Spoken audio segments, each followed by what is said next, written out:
rồi chú xa đi rồi care ngại lâu phình kể gan một ngày nó mít mén nên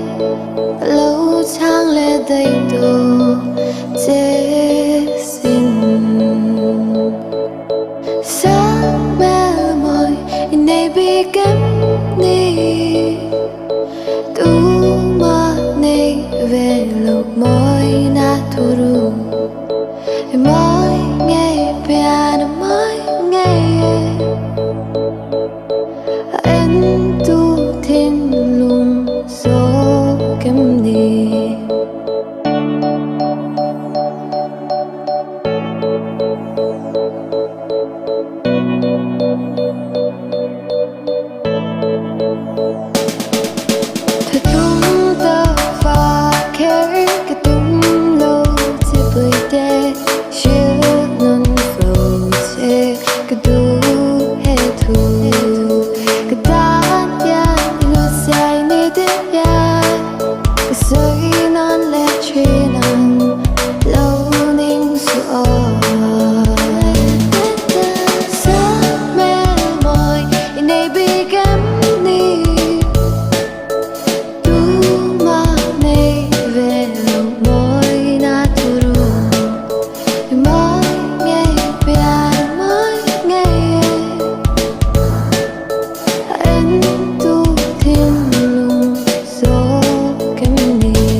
nắng vàng hen cái lim trên bưởi tê cái nón nai nì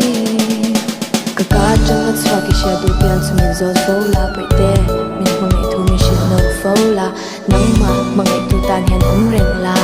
số thiên lùng rụt lìa mình thế lâu là